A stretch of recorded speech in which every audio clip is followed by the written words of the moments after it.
بسم الله الرحمن الرحيم والسماء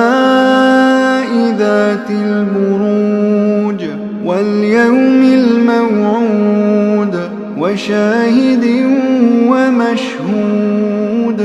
قتل أصحاب الأخدود النار ذات الوقود إذ هم عليها قعود وهم على ما يفعلون بالمؤمنين شهود وما نقموا منهم إلا أن يؤمنوا بالله العزيز الحميد الذي له ملك السماوات والأرض والله على كل شيء شهيد.